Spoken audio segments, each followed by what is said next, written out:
You're listening to Supervision with a Vision, where we discuss all things supervision. I'm your host, Sarah, professional counselor, marriage and family therapist, play therapist, eating disorder specialist, and cookie lover, with my co-host, Heather, marriage and family therapist, certified Together in Texas counselor, a Texas transplant from California, and outdoor adventurer. Hi, welcome to Supervision with a Vision. Today, Heather and I are talking about learning from our failures. This week, we read What Exactly Do We Learn from Failure? Published in Psychology Today, 2023. Heather, I feel like we can come up with a lot of examples in counseling of some opportunities to learn from our failures. Mm-hmm. So in the article, it says that learning from your failures, it helps you by pointing out what we need to learn. So can you think of any examples of either being a supervisor or a counselor where you made let's not say a failure, but you made a mistake or something didn't happen the way you hoped it would, and it definitely pointed out to you, aha, that's what I could be learning right now? I'm sure I have several, but the first one that pops to my mind is when I was very newly seeing clients, like very new. And I was in a room, and I even was aware ahead of time that the clock in this room was hard to see.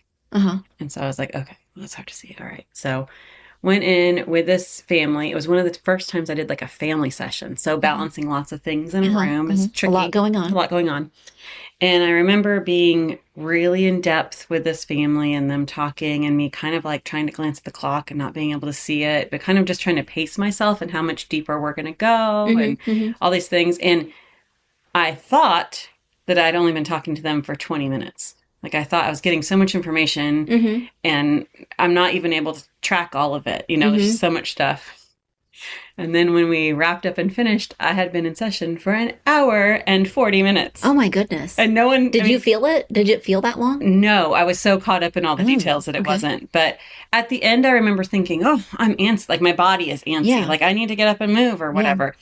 Yeah. But I was working at a clinic, and this was my last appointment of the day, and I was still brand new, and my boss needed to wait on me to come out. And he did not come and get me or tell me anything like, knock, it's time to go. Are you guys still in there? Right. So when I got done and he asked me something about like a brief summary or something about like, can you be brief? Like he was trying to make a joke and I had zero awareness, no clue. And then I turned to like grab my work bag and like a few things and caught on our desk where the workroom was for the counselors, there was like a digital clock. And I was like shocked. I was like, it's almost 10 o'clock. How did that happen? Yeah.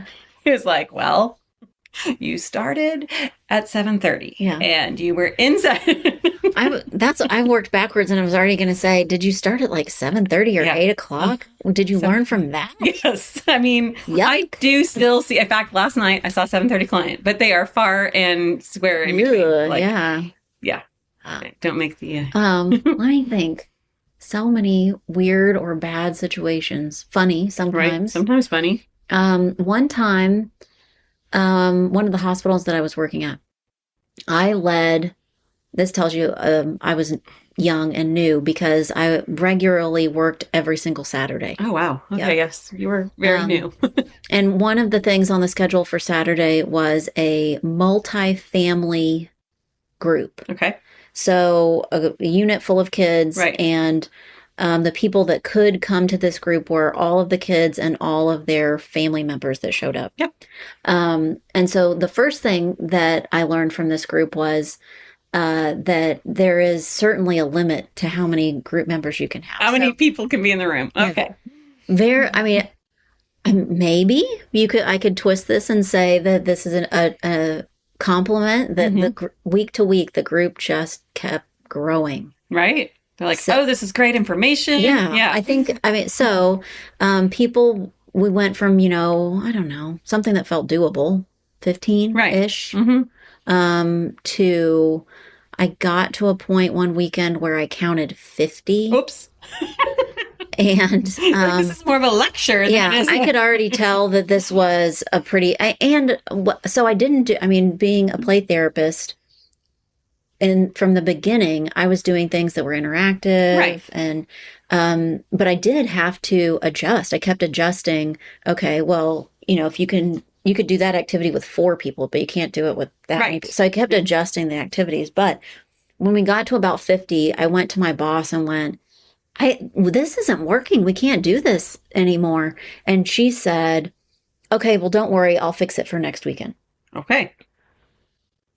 What number one lesson, I should have been more specific about what I wanted, Right. because the way that she fixed it for the next weekend, she reserved the auditorium for me. Oh, that was so nice.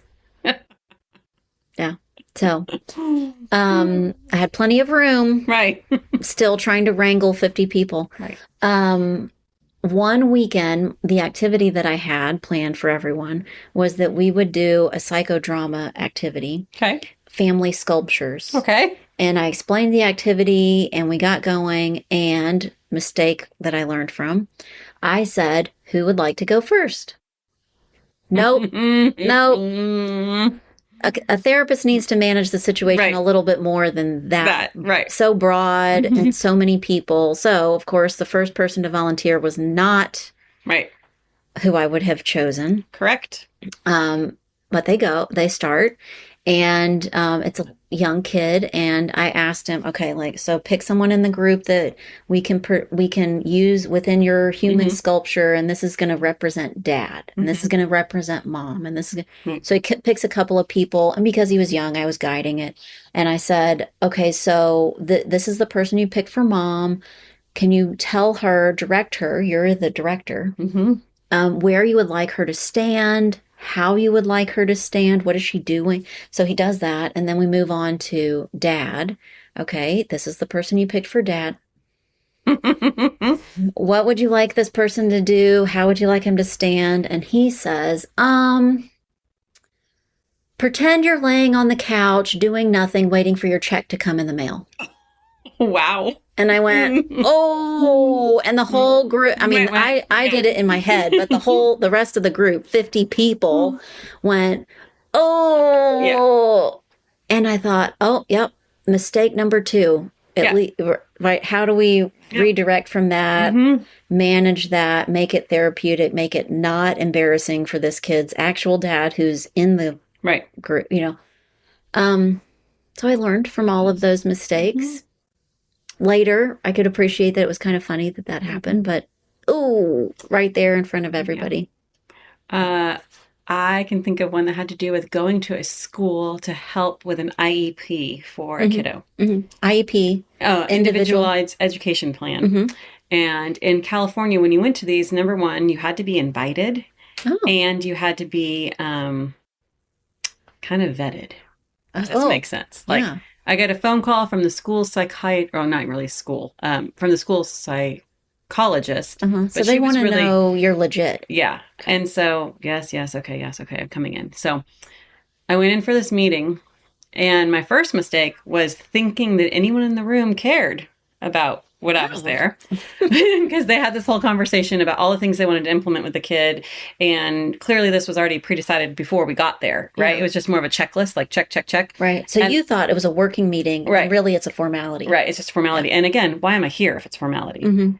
So I get to the end of it, and somebody asked, Heather, do you think this makes sense to transfer to home? Can they do these things at home? And I went, no. And they're like, which part? And I was like, all of it. So I sat there. and someone else in that group, like me, was thinking, lesson learned, don't ask that question. Right. I mean, they thought lesson learned, don't ask the question. But I learned from that, I needed to be, and I still feel this way with school situations when I'm coordinating with teachers or anybody. I needed to be much more directive in the moment when they said, we want to try this to eliminate his outburst, to go, that's a not great idea. That will not work because of this. Yeah. But, and just take a little bit more. Or to think, maybe I would be thinking sometimes, maybe not every single time, but sometimes in those meetings, so much of the work is done ahead of time. Right. That if you want some input. Yeah. You can't upset you gotta, maybe say hey, if there's already an outline, can I get that? Right. Or all those things. Yeah. But just learning that very beginning of coordination between school and her job. Yeah. I feel like I have this happening this week as a supervisor. And a mistake maybe I saw it coming, and so that's why it's happening differently this week. How many times I have assumed that a supervisee knows what I mean, knows what I expect, Oh, yes. Yes, yes. knows Mhm. what I'm thinking or anticipate, and then they really didn't. Right. So this week I have someone who's getting really close to finishing their hours, Okay. but we had some details to work out, and I said, "Hey, I emailed you. Would you, like, what's your response?" And the question I was asking was there was Right. more than one Right. piece, and there Mhm. were, it was like, make a decision between this or this, and Right. tell me what you think. And their response back to me asking, "Hey, did you get my email?" was, "Yeah, okay."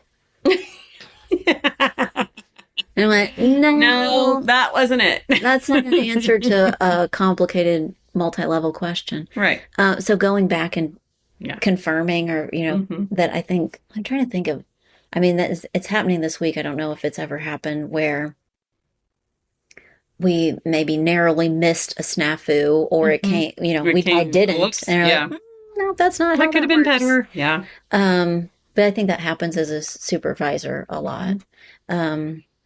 I had an interesting one, supervisee that I only saw for a very short amount of time Mhm.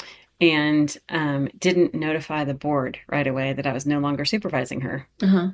And it caught up to me like a year later when I checked something. It's like, you can see who's under, and I was like, why is her name still Yeah. there? Oh my gosh. Like, this A is long not, time yeah. later. And so Yeah. I had to write a letter and like beg Yeah. for forgiveness. And, Yeah. like, Yeah. Oh, I have, as a supervisor, not in a clinical way, but as a manager, at the time I managed a program, so that I managed a lot of people and people in a lot of different roles or within different professions. And we had a new hire, and within a week, but I'd already checked with a couple of current staff and said, "Hey, how do you think it's going?" Or, I asked you to help the new person with these things. Did that happen? How did it go? And I was getting some feedback, and not all of it was stellar, but Right. I was asking for that feedback.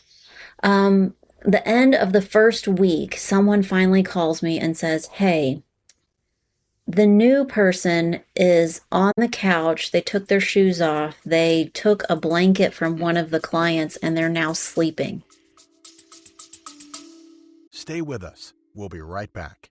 Hey, quick question for you. Are you someone who wants to be fit, healthy, and happy? And what if I told you could get your dream body by simply just listening to a podcast? I'm Josh. And I'm KG, and we are the hosts of the Fit, Healthy, and Happy podcast. Listen, we get it. Fitness isn't easy. Carbs, no carbs. Just stop, okay? It doesn't have to be that complicated. And that's why we made this podcast. We get straight to the facts so you can become your best you. So the way to check us out is click the link in the show notes or search Fit, Healthy, and Happy podcast on any of the major podcast platforms. We'll see you soon. Oh, What? what? Okay. And and the person that told me said, "Yeah, they did that yesterday." And I'm like, "What?" Right. Okay, put them on the phone. Right. And so I took care of it. But by taking care of it, I told that person that they needed to leave the building and not come back. They Right. were done. But afterwards, I got the current staff back on the phone and went, "Hey, did you know this was happening, or I mean, maybe you weren't there, didn't witness Right. it, or you weren't a part of it." "Oh, no, I saw that, and these other things." You have to tell me. Right. Like, I'm not there to see it. I have to be told. Right. Yeah. And so maybe I didn't say that, but if there's anything that's coming up, don't assume that somebody else It's let gonna me tell know. Right. You can tell me. And also, once I knew, what did I do? "Oh, well, you told them to leave." So I would help you and solve the problem. But until you've told me, I don't know, and I can't help you solve the problem. Exactly. So in that case, it was, you don't know what you don't know Right. sometimes. Right. The next point in our article is that sometimes it tells us what we need to learn instead of the thing we thought we needed to learn. Right. Has that ever happened to you? I think that, well, we can reflect back on almost all the ones we said was like, we didn't know we needed to learn it, but we learned it. But then going into the next situation that could follow up behind it. So from my IEP situation, I was like, okay, next IEP, man, I'm assertive. Yeah. I'm going in. Oh, ready. No. What I needed to learn was exactly what you said. Instead was, hey, can I get those notes ahead of time? Yeah. What does their prior IEP look like? Yeah. Oh, that's a good question. Yeah. Things like that, to just like, there's always another layer. So maybe I think we're both describing, it teaches you maybe the questions you ask instead of the questions you Yes. thought you needed to ask. Yes, absolutely. Or I know I've had times where I think I'm working so hard to learn this thing, and I read about it or practice it or whatever. And while that might be helpful, it's not exactly the thing Yeah. that It's I not really what you really needed. needed. Like, oh, how many times have you had a supervisee that thinks they're going to go to all the trainings Right. and they're All going to the- read all the books and they're going to know all these Everything. things, Right. and that's going to make them feel super competent and confident, and it doesn't. No, it makes them more anxious and more worried that they're doing something wrong and they didn't fit whatever paradigm they needed to fit into. I feel like recently in supervision, I've said a handful of times recently, the thing that you need right now is to be in front of clients. Yes. So Yes. all those things are Right. good. They're not Right. certainly not going to take away from you being like reading another book. That's Right. not going to be a negative.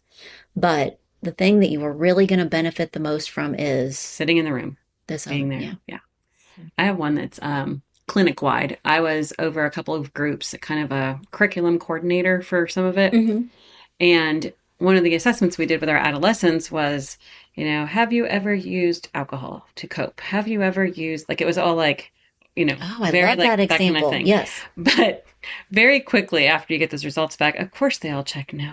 Like, nope, Yes. nope, and nope. Yes. Yeah. So you're right. we went through a whole process where we actually changed what that intake questionnaire type thing looked like. Was, when's the last time you drank? When have you smoked marijuana? When have you, so it gave Yes. much more like, we already know you're doing it. Just tell us the truth. Yeah. And I think we got a lot more honest responses back Yes. because we actually asked the question in the way that it needed to be asked. I love that example. And there's 1,000 different ways that to apply that exact idea in either counseling or Right. supervision, that figuring out how to ask the question or how to present the idea in a way that really meets whoever it is Right. that you're talking to. Like asking kids about visual or auditory hallucinations. Oh, yes. The way to ask that question. Yes, so important. And the way to communicate it to other professionals, right? Because if you ask the question, "Hi kid, Right. do you hear or see things that other people don't hear or see?" Yep. Yep. All the time. And if that's the end of it, Right. if that's the way you ask the question, Right. and you take the answer for Right. face value, I mean, that includes every imaginary friend, Right. every ghost, Right. every Every little song they sang in their head that no one Right. else can hear. Yes, yes. But if you ask the question in a slightly different way, you get a totally different kind of answer. Right. And if there are follow-up questions that are age appropriate Right. and make sense. And if you turn around and communicate to another professional, I asked, "Do This. you hear or see things that other people don't hear or see?" And they said, "Yep." Right. Then what you've communicated to this other professional is that they have auditory and visual hallucinations, when Right. that could be very, very far from what this kid is actually Completely. describing. Right. Yeah. So yes, completely. How you learn what you need to know instead of what you thought you needed Right. to know. And so, Heather, I think we're already taking ourselves to the next point in the article. So what do we need to do about it? Right. How do we adjust, or what are our next steps? And I think that is the most valuable part. Right. And I think part of it is a mindset, right? I know a lot of people that work in mental health already view the mindset as like, we need to be constant learners, like having that as like, I'm always learning and always willing to grow from whatever experience. But then also when you do have this faux pas and go, oi, making sure that you share that with others. Like, hey, I did this thing. Like, don't do what I did. Yes. That kind of information. Yes. Isn't that the value of supervision? Right. That we're learning from each other. Right. We Yeah. hope that our supervisees feel comfortable enough to do that with us. Yeah. Yeah. But then also as a supervisor, being able to say like, it's okay. Like Yeah. we all goof, right? You all have a bad day and you ask a question you shouldn't have asked. In a way you shouldn't have I know asked. we've said this before. I don't know what other episodes, but the scariest supervisee to me is someone who thinks they don't need to do anything new or different. Right. They're just like, I've got it Yep. and I'm awesome. I finished my degree. I know everything I need to know. That feels dangerous. It's scary. Yep. Right. And with my supervisee that's about to wrap up and finish, she and I were talking about her confidence as a counselor recently. And she was describing that she doesn't always feel very confident in her work setting. And she described why. And I went, but does anybody you work with know everything? Right. Like, who are you working with? Or that someone you work with instantly knows exactly a great group idea all the time, every second? No. They're still figuring out and learning. And if they think that they know, that's scary. Right. That they know how to work Exactly. with every single person all the time. Dangerous. Right. So we all, not only, I said this earlier, that I don't really like the word failure, Right. but maybe mistake or something, that we're all always continually learning. If we're not, Right. it's where we're in the danger zone Right. at that point. I did read over someone's icebreaker recently when they were asking if these are good icebreaker questions. And they said, name your favorite mistake. Ooh, And I thought the combo of favorite and mistake. Yeah, Yes. yeah. I love that. can we end with that? Sure. What's your favorite mistake? Oh, gosh. Now I have to get deep and think. Ooh, okay, I have one. Okay. Uncounseling related. I love to cook. When I was teaching, I taught myself how to cook mostly in grad school and at a time when I lived far away from home. Okay. So it was either eat out, which I didn't have money for, or figure out how to cook some stuff. And I was getting kind of creative. I saw this picture on the cover of a Martha Stewart magazine. Awesome. Mistake number one. Those are complicated recipes. They really are. So it was fall. It was fall. Now it's fall time, but it was fall then. And it was an entire pumpkin Okay. carved out, just really beautiful table Right. display. And they had cooked in the inside of the pumpkin. Okay. The pumpkin was the cooking Okay. container. Got it. This really beautiful stuffing that involved sausage and apples and pumpkin. Okay. And I just could Right. smell it off of the Right. picture. And I tried to make this monstrosity. I think it was in my oven for about 12 hours. It still never looked like the picture. I don't know. I'm confident now that I never cooked it enough. To make it. Right. Right. And in anticipation, I had people waiting to eat this thing. Right. And I was like, guys, I'm just going to order a pizza. This does good. not, We're I don't good. think. And they're like, no, it smells so good. You've been working on it forever. We want to try it. I made 3 to 4 people sick.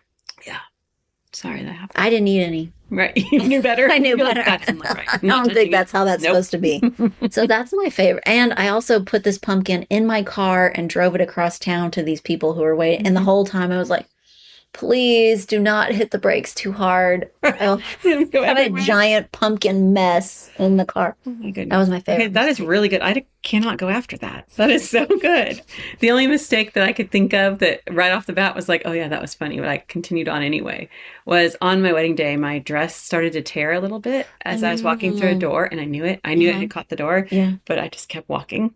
Yeah. And it's one of my favorite mistakes because the story that comes after it was like I had my grandmother and my mom and like several people that are family friends like help feverishly trying to mend it. Yeah. When in the end of it all, I was like, I don't care. Yeah, Like who you don't wear cares? that again. Like, it's all fine. Right. Like you're But- going to have to put it on a different day. Right. No, I'm just going to get it off. Yeah. Right. at the It's end gonna of be the day. fine. So, Aw, see, I like that one. but it's like it has, other like- people would think that's a horror, like it's like a bad thing, but it really was sweet. Yeah. So Everybody got involved and pitched Yeah. in, and that's the idea of that day anyway. right. So that's all good. So mistakes don't have to be bad. Sometimes Right. you have a favorite mistake. Right. Heather and I would love to hear about some of the mistakes you've made and the lessons you learned from them. We, as always, would love to hear ideas that you have for future episodes. And thanks today for listening to Supervision with a Vision.